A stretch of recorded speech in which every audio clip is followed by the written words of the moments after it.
Eu saúdo os irmãos com a graça e a paz do Senhor Jesus Cristo. Bom dia!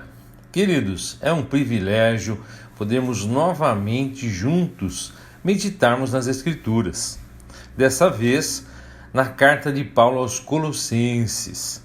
Eu sou o professor Fábio Machado e hoje estaremos nos debruçando sobre todos os 4 capítulos da carta de Paulo aos Colossenses.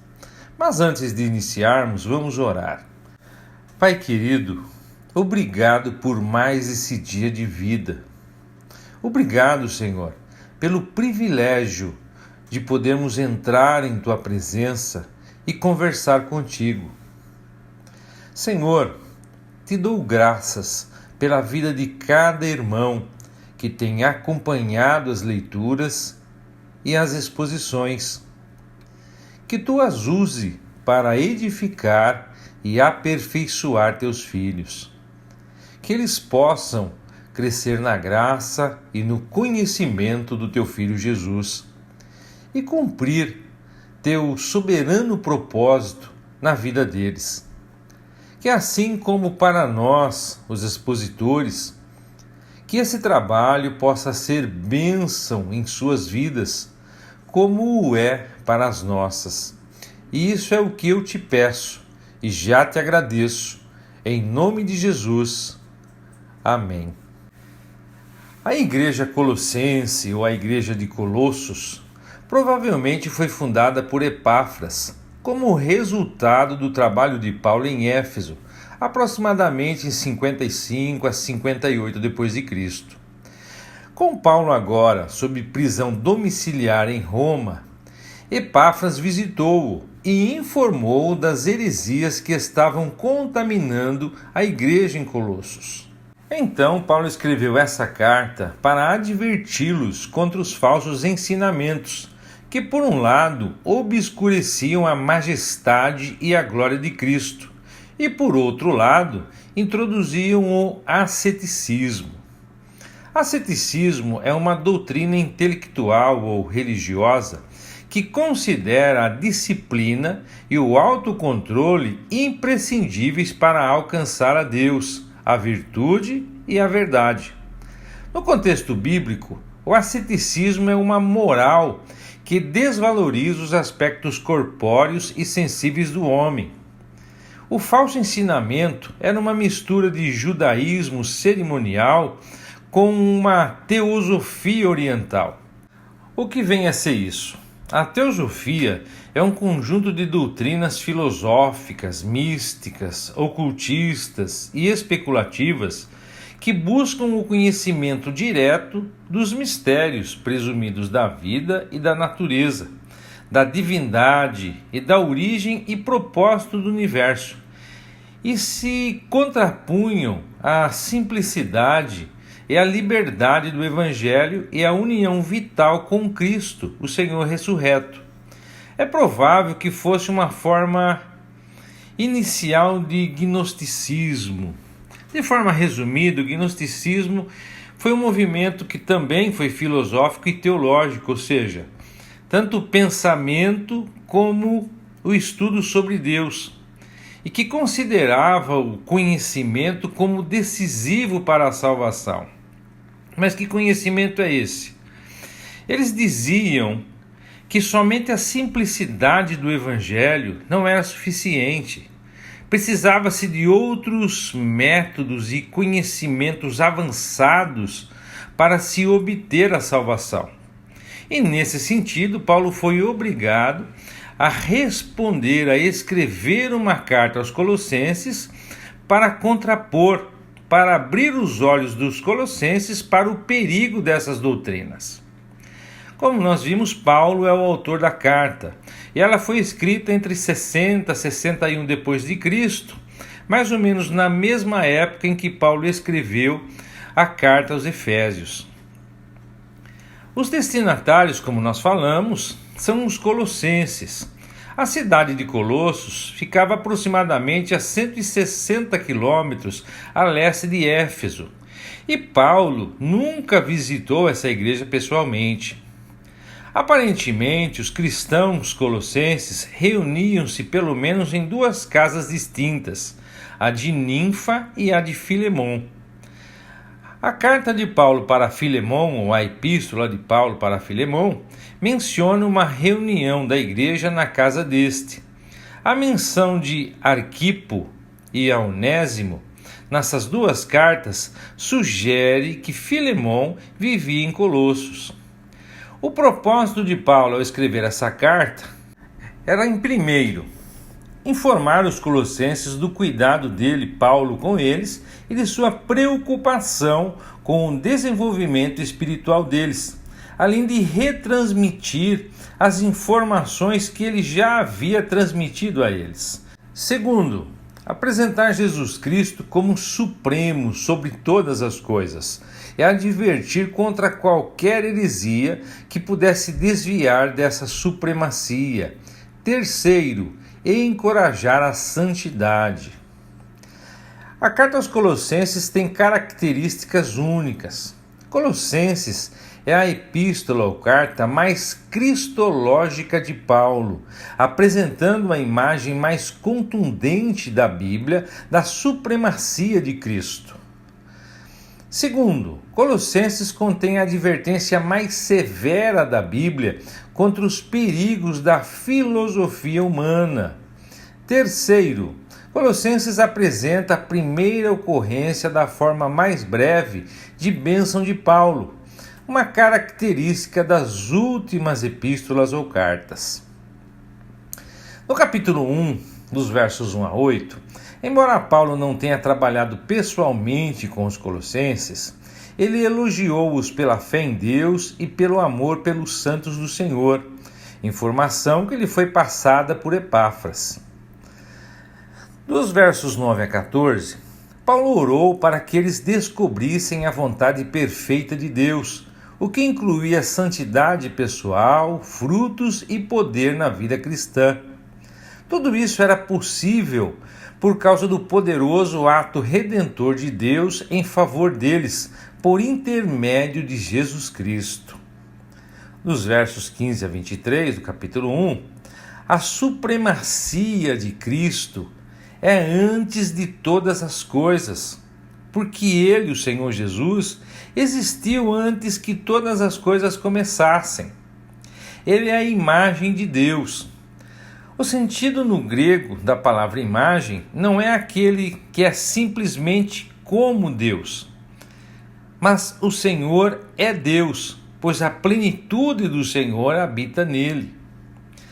O Senhor Jesus criou todas as coisas no céu e na terra para a sua glória e continua a sustentar toda a criação. Ele é o cabeça da igreja. Em relação à frase que o texto diz aí, o princípio e o primogênito dentre os mortos, o Senhor Jesus, como vimos na carta aos Coríntios, lá no capítulo 15, o Senhor Jesus foi o primeiro a ressuscitar dos mortos com um corpo espiritual, eterno, e receber a glorificação. E ele está no processo de reconciliar tudo no universo consigo mesmo. Ou seja, o Senhor Jesus está trazendo todas as coisas ao relacionamento correto com o Pai. Isso não quer dizer que todos serão reconciliados com Deus, mas quem quiser pode ser reconciliado. Essa reconciliação começou na cruz e será concluída até o soar da sétima trombeta, como diz Apocalipse no capítulo 11, verso 15.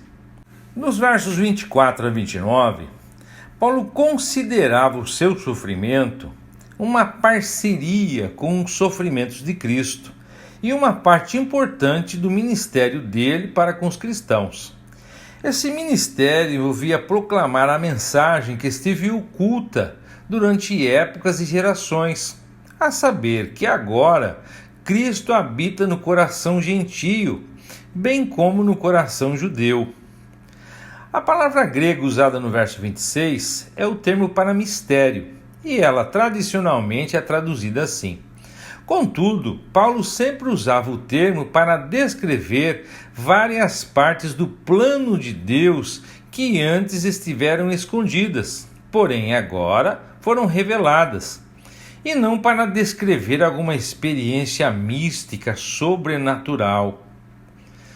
Quando ele fala do resto das aflições de Cristo, não quer dizer que o sofrimento de Cristo ainda não havia acabado ou foi insuficiente para salvar, mas significa que os sofrimentos de Paulo forneceram um testemunho veemente e poderoso para os cristãos contemporâneos dele. As aflições de Cristo podem se referir às provações que os cristãos sofrem por amor ao Senhor Jesus. No capítulo 2, os versos 1 a 3, o sofrimento de Paulo pelos colossenses era tanto interior quanto exterior, pois ele desejava ardentemente que eles e os laodicenses, ou seja, da igreja de Laodiceia, e todos os outros cristãos que não conhecia pessoalmente, alcançassem a plena maturidade em Cristo e fossem unidos por firmes laços de amor. Eles podiam conseguir isso permanecendo em Cristo, que personifica todos os tesouros da sabedoria e do conhecimento. Nos versos 4 a 10 do capítulo 2, a fim de que os colossenses não fossem ludibriados pela fala mansa dos falsos mestres, Paulo lembrou-os do alicerce de sua fé. Embora a filosofia humana pudesse parecer boa, os colossenses tinham em Cristo toda a revelação de que precisavam, pois Ele, o Senhor Jesus, é totalmente Deus. É provável que o ensinamento não cristão com o qual Paulo estava preocupado fosse uma forma inicial de gnosticismo. Os gnósticos, entre tantas outras doutrinas, eles ensinavam o dualismo, que Deus era bom enquanto toda a matéria era má. Para os gnósticos, a salvação só é alcançada por intermédio de uma longa série de passos espirituais intermediários, aos quais os poucos escolhidos poderiam percorrer por meio de um conhecimento especialmente revelado.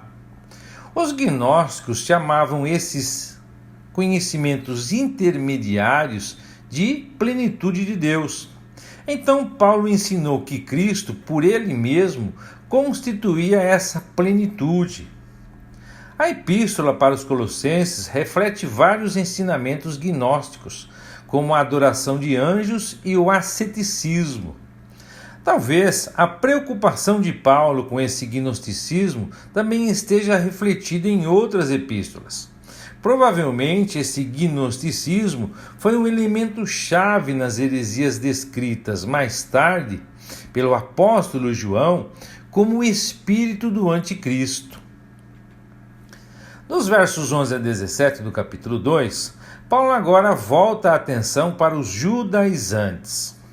Todos os gentios incircuncisos são declarados perdoados quando se voltam, quando se chegam para Cristo, pois Cristo, ao cumprir plenamente a lei, acabou com a necessidade de sermos justificados com base nela. O cumprimento da lei por Cristo e seu triunfo sobre a morte remove o poder de Satanás para nos acusar. Poder esse que se baseava no poder da lei para nos condenar. Portanto, os judaizantes não tinham o direito de julgar os gentios colossenses. O batismo do cristão simboliza o batismo do Espírito Santo, o qual o torna membro da igreja, o corpo de Cristo. Nos versos 18 e 19, aqueles que promovem a adoração de anjos frustram o direito dos cristãos de terem acesso direto ao Pai por meio do Senhor Jesus Cristo. Nos versos 20 a 23, Paulo advertiu contra a falsa humildade de um asceticismo. Asceticismo é aquela doutrina que afirma que tudo que é da carne é mal e pecado, que também podia estar com o legalismo judaico. O que é o legalismo judaico? São aquela série de regras impostas. Não toques, não pegues, não experimentes. E também com o gnosticismo, que é o conhecimento filosófico e místico, né? Talvez esse ensinamento, todos esses ensinamentos, possam parecer morais e religiosos, mas eles são incapazes de transformar o coração. E é no coração que a verdadeira transformação tem que começar. No capítulo 3, dos versos 1 a 4, as advertências de Paulo contra os falsos ensinamentos e as exortações à santidade são ligados pelo chamado de mudar o foco das coisas terrenas para as coisas celestiais, as coisas que um dia teremos em Cristo Jesus.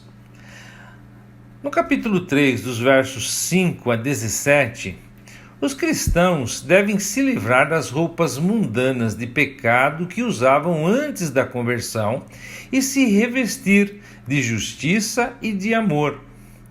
O estudo da Bíblia, a adoração e a comunhão cristã podem ajudar muito nesse processo. Paulo vai dizer que, visto que Deus escolheu os colossenses para serem seu povo santo e amado, que eles deveriam revestir-se de compaixão, bondade, humildade, mansidão e paciência.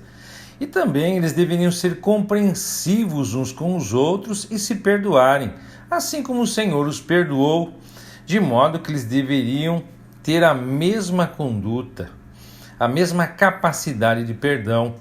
E, sobretudo, eles deveriam se revestir do amor, que une a igreja em perfeita harmonia. Dos versos 18 do capítulo 3 até o verso 1 do capítulo 4, Paulo discutiu qual deveria ser o comportamento adequado nos diversos relacionamentos humanos. As esposas deveriam sujeitar-se ao seu marido, os maridos deveriam amar suas esposas e nunca tratá-las com aspereza, os filhos deveriam obedecer sempre a seus pais, pois isso agrada ao Senhor, e os pais também deveriam ter um comportamento que não provocasse seus filhos e não os irritasse para que eles não desanimassem. Os escravos deveriam em tudo obedecerem aos seus senhores terrenos como ao Senhor, para agradá-lo sempre. Em tudo que eles fizerem, eles deveriam fazer de bom ânimo, como se fosse para o Senhor Jesus e não para os seus senhores. Lembrando-se de que o Senhor é que lhes daria a herança como recompensa, e sempre se lembrando que o Senhor a quem eles servem é o Senhor Jesus. E que se fizerem alguma coisa ruim, receberão de volta, pois o Senhor Deus não age com favoritismo. E que os senhores também, os senhores de escravos, fossem justos e imparciais, lembrando que todos têm um Senhor no céu. No capítulo 4, dos versos 2 a 6, Paulo pediu que orassem para que Deus desse a Paulo muitas oportunidades para o Evangelho, mesmo nos limites de sua prisão domiciliar, como ele estava. Nesse interim, Paulo exortou os colossenses a que se comportassem sabiamente em relação aos não cristãos, para que eles também pudessem ser testemunhas eficazes. Dos versos 7 a 18 do capítulo 4, Paulo envia saudações para os diversos amigos e colaboradores cristãos e instrui os colossenses a trocarem a carta que ele estava enviando a eles, depois de lida, com a carta que ele, Paulo, havia enviado à igreja de Laodiceia. Alguns estudiosos sugerem que talvez a carta em poder da igreja de Laodiceia ou dos laodicenses seja a epístola aos Efésios, como a conhecemos. Queridos, e assim nós concluímos a exposição de hoje e a maravilhosa carta aos Colossenses. Que o Eterno os abençoe e até a próxima, se Deus quiser.